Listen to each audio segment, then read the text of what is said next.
Nggak apa-apa orang nggak suka sama kita. Nggak apa-apa kita nggak dicintai oleh dunia.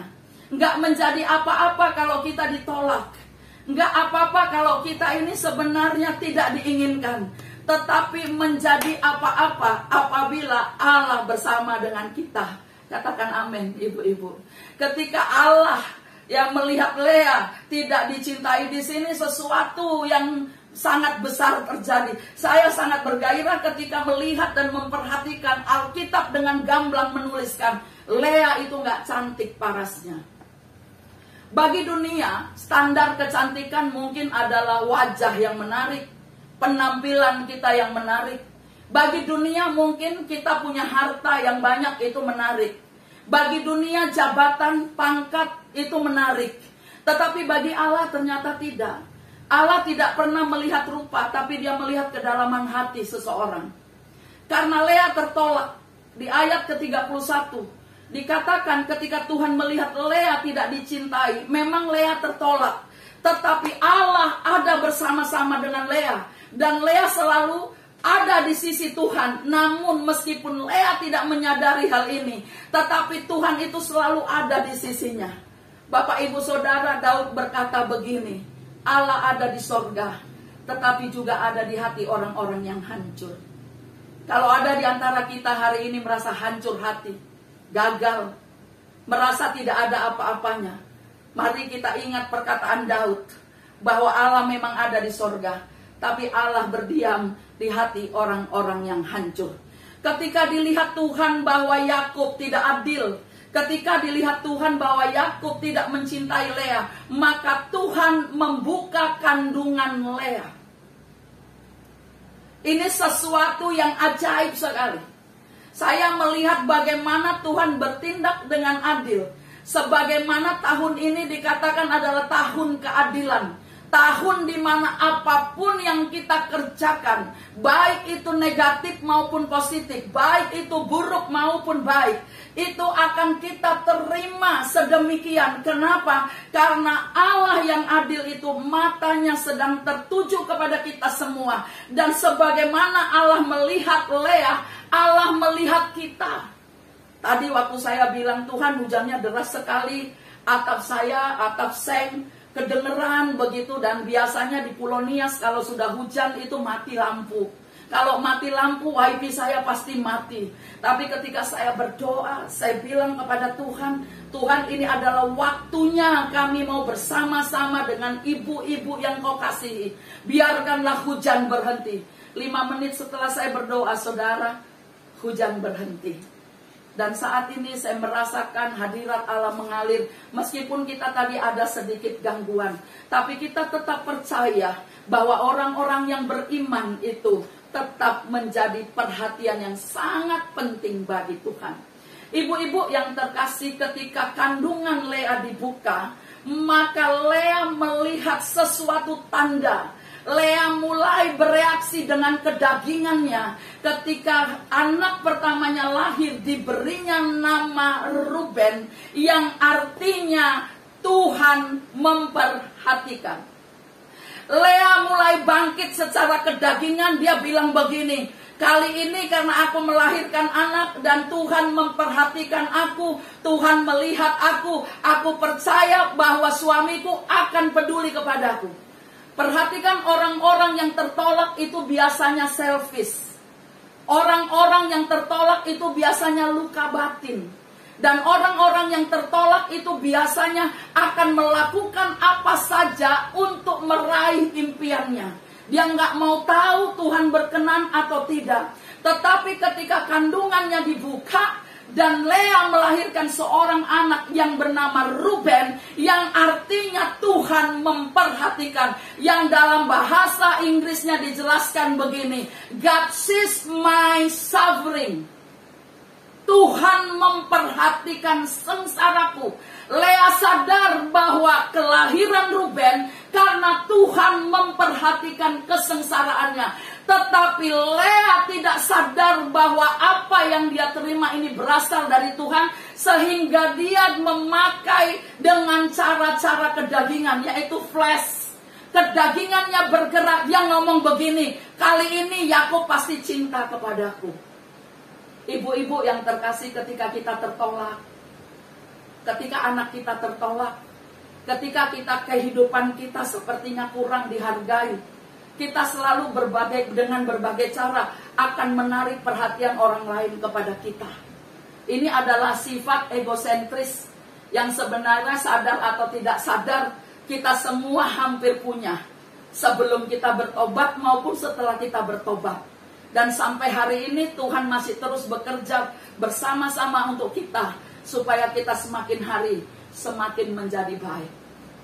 Ibu yang terkasih, pada saat setelah dia merasa Tuhan memperhatikan sengsaranya, kembali Tuhan di ayat 33 membuka lagi kandungannya Lea, dan kemudian Lea melahirkan anaknya yang kedua, yaitu yang bernama Simeon. Lea memberi nama Simeon yang artinya Allah melihat dan mendengar sengsara hati Lea. Biasanya setiap kali seorang anak lahir bagi bangsa Yahudi, ayahnya lah yang akan memberikan nama kepada anaknya. Tetapi ini Lea sendiri berkata Allah mendengar. Kalau tadi Allah melihat, sekarang Allah mendengar. Setelah Allah melihat, dan bukan hanya melihat, tetapi kemudian Allah mendengar, maka Lea melahirkan Simon, di mana Allah mendengar. Dan pada saat itu juga hati Lea berkata begini, kali ini suamiku akan bertambah-tambah birahi kepadaku. Kadangkala kita terganggu dengan penampilan-penampilan orang-orang yang kadang-kadang begini, ibu-ibu. Kalau kita ini jati dirinya rusak, kita pengen diperhatikan orang lain, kita akan pakai berbagai cara. Misalnya dengan penampilan-penampilan kita yang wah, yang memaksakan diri. Dan saya berpikir juga Lea demikian. Ketika Lea berkata kali ini, karena Tuhan sudah melihat dan sekarang Tuhan mendengar, maka Yakub akan berpaling kepadaku. Tetapi ternyata enggak. Yakub enggak pernah berpaling kepada dia. Yakub tidak pernah tertarik, karena matanya Lea itu memang matanya juling. Istilah bahasa Jawanya begini, matanya Lea itu picek sebelah. Mungkin setiap kali dia lewat, Yakub dan madunya dan adiknya itu Rachel berkata, picek begitu. Pasti ada bulian yang seperti itu keluar. Namun sesuatu yang menakjubkan terjadi. Ternyata penolakan yang dialami Lea ini hari lepas hari menjadikan Lea mulai sedikit sadar. Mulai sadar karena dia sudah melihat bagaimana Allah melihat dan bagaimana Allah mendengar. Lea mulai sadar, dan saat dia kembali melahirkan anaknya yang ketiga, meskipun dia tidak dicintai oleh Yakub, dia sadar betul, maka dia memberikan nama anaknya itu Lewi. Di sini puncaknya, ibu-ibu. Di sini puncaknya. Kalau saya baca ini, di sini letaknya. Bagaimana dia bisa beri nama anaknya yang ketiga itu Lewi. Itu dikarenakan Lea sudah mulai bisa bersyukur. Ibu-ibu yang terkasih, ketika kita belajar bersyukur, langit terbuka. Katakan amin. Amin. Langit terbuka. Ucapan syukur, puji-pujian kita adalah kunci bagi kita untuk membuka pintu kerajaan Allah bagi kita. Nah, ketika anak yang ketiga ini lahir dan dikatakan namanya Lewi, arti nama Lewi artinya join in, join together. Artinya seorang Lea sudah bertemu dengan Tuhan dengan ucapan syukurnya. Dia sudah mulai paham bahwa kedagingannya tidak berguna.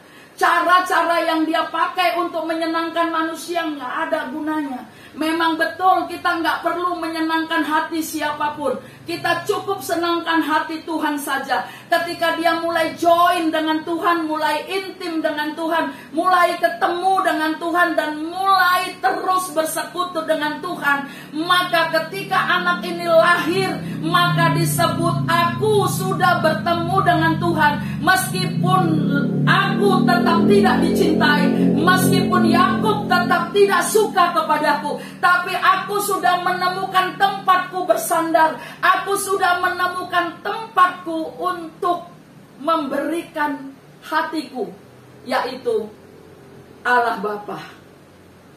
Ibu-ibu yang terkasih, kita sering datang kepada Tuhan. Kesaksian kami di Pulau Nias yang sangat-sangat mengerikan secara spiritual ya, bahwa di Pulau Nias ini kalau mau dilihat kuasa gelapnya itu nyata benar-benar. Jadi kalau kita tidak intim dengan Tuhan, kita nggak akan pernah punya penuaian. Itulah sebabnya gereja kita adalah gereja yang selalu berdoa. Ibu-ibu terkasih, ketika kita intim dengan Tuhan, join together dengan Tuhan, maka semua akan dibukakan. Lea mengalami kesembuhan batin. Lea mengalami pemulihan. Sehingga ketika dia alami pemulihan, ternyata satu hal, Tuhan bukakan lagi satu rahasia. Ketika dia sudah tahu bersyukur, dia dipulihkan, dia dikasihi, kesembuhan batin terjadi, luka-lukanya betul-betul pulih, dia mulai bersukacita. Wajahnya tetap buruk, wajahnya tetap nggak menarik, dia tetap juling, tetapi hatinya sudah berubah. Orang yang hatinya berubah, wajahnya memancarkan kecantikan sorgawi. Seperti ibu-ibu semua. Amin. Saya percaya di tempat ini semua ibu-ibu sangat bersukacita. Saya yakin dan percaya kita tidak mungkin bisa menjadi pendoa syafaat. Kita nggak mungkin dipanggil menjadi seorang yang mendekat. Kata Lewi itu sama dengan kata imam, yang artinya kohem, yaitu mendekat kepada Allah. Kata mendekat kepada Allah itu artinya kita punya join together. Kalau kita ibu-ibu yang peserta saat ini, saya lihat ada sebanyak 87, tadi sempat 97, bergabung di seluruh Indonesia untuk berdoa bagi bangsa kita. Saya percaya kita semua orang-orang percaya, bukan orang Kristen. Orang-orang percaya Yesus akan menjadi berkat dimanapun kita berada. Haleluya. Amin ibu-ibu. Jelas suara saya? Amin. Ya, supaya saya pengen lihat mimik wajahnya yang bersukacita, supaya saya juga makin, walau suara nggak dengar, tapi saya tahu body language kita itu menunjukkan bahwa kita memang seorang pendoa, orang yang mendekat, orang yang kohem dengan Tuhan, dipanggil mendekat kepada Tuhan. Nah, ketika dia sudah mulai join together dengan Tuhan, maka ketika dia melahirkan anaknya yang keempat, maka dinamailah anaknya yang keempat itu Jehuda, yang artinya praise him God. Pujilah dia, sebab dia adalah Allah. Jehuda artinya pujilah Tuhan, pujilah Allah, pujilah Elohim, sebab dia adalah Allah. Jehuda artinya kita adalah orang-orang yang suka menyembah Allah. Saya bersyukur 7 tahun lamanya Lea baru memahami, mengerti arti bahwa pentingnya hubungan dengan Tuhan. Meskipun dia tidak dicintai. Tapi ada satu pertanyaan saya kepada Tuhan yang paling lucu ibu-ibu. Saya nanyanya begini. Mungkin ibu-ibu juga pasti bertanya kalau baca kitab ini ya. Itu Yakub katanya nggak suka, tapi kok Lea melahirkan terus? Bagaimana gitu? Saya nanya Tuhan, itu ceritanya bagaimana? Mungkin karena sering mati lampu saudara, seperti di Nias. Jadi nggak bisa lihat gitu. Tetapi satu hal pewahyuan yang saya dapat adalah Tuhan yang mendorong, Tuhan yang menginginkan hal ini untuk membuktikan bahwa Tuhan berada di hati orang-orang yang hancur dan remuk hati. Tuhan berfirman, orang yang remuk hati tidak akan engkau pandang hina. Sedikit lagi ibu-ibu. Nah, ketika Yehuda ini lahir, 7 tahun lamanya, ya kalau kita selidiki firman ini, 7 tahun lamanya, Lea ini bergumul dan baru menyadari. Dan setelah melahirkan 4 orang anak, Lea bangkit dari keterpurukannya. Lea bangkit dari segala kesusahannya. Dan Lea bisa memberikan penghargaan kepada dirinya, yaitu yang diberikan oleh Tuhan kepada dia. Mungkin kita banyak mengalami penganiayaan, tekanan, fitnahan. Mungkin gak sedikit di antara kita alami semua persoalan hidup. Tetapi percayalah, firman Tuhan berkata di dalam Roma 8, jika Allah di pihak kita, siapakah yang akan menjadi lawan kita?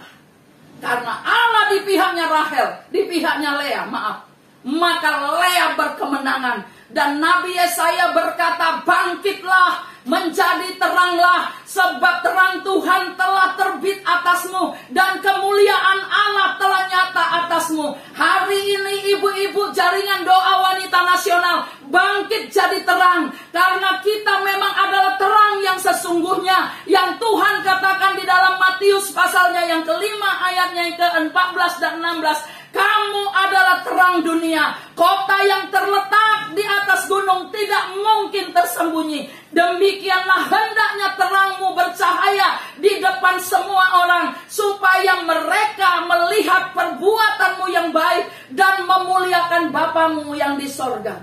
Kalau Nabi Yesaya bernubuat bahwa kita harus menjadi terang, tapi Yesus menggenapi nubuat Nabi Yesaya dan berkata, kamu adalah terang.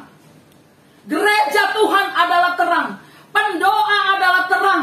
Kita harus menjadi terang. Kita harus menjadi berkat. Orang yang menjadi terang berdampak di sekelilingnya. Berdampak di kantor. Berdampak di rumah tangga. Berdampak di pelayanan. Kalau ibu-ibu adalah ibu gembala, ibu adalah orang yang berdampak bagi jemaat. Berdampak bagi sekeliling. Tuhan akan melihat kita semua sebagai ibu-ibu yang ada di Indonesia ini sudah menjadi terang dan kita berdampak.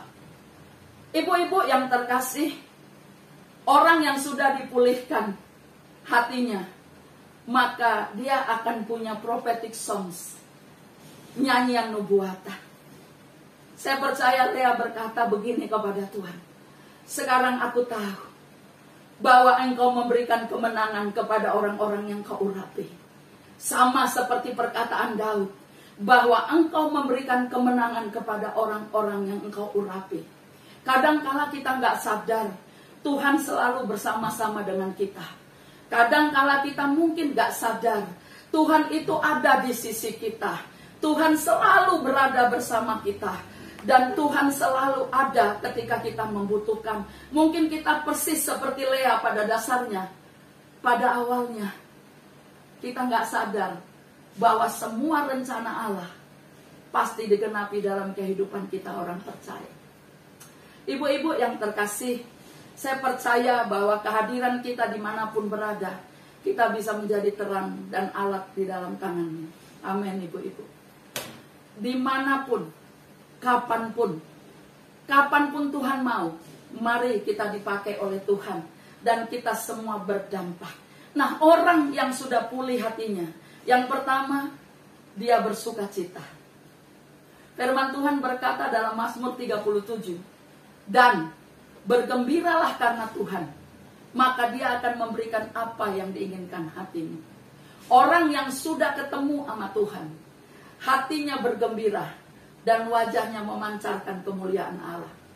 Yang kedua, ketika kita sudah dipulihkan, ketika kita sudah menemukan tempat penyandaran kita, tempat kita meletakkan kepala kita, yaitu bahunya Tuhan kita sendiri, maka kita otomatis akan dengan senang hati untuk melakukan pekerjaan kita.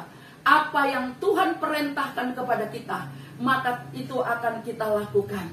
Dan apapun yang kita kerjakan, kita akan kerjakan sebagaimana untuk Tuhan.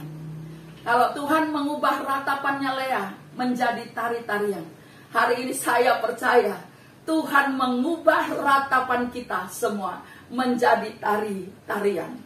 Tuhan menjawab doa kita, Tuhan memulihkan kita, dan saya percaya kemanapun kita, pasti kita berdampak. Dampaknya apa, ibu-ibu?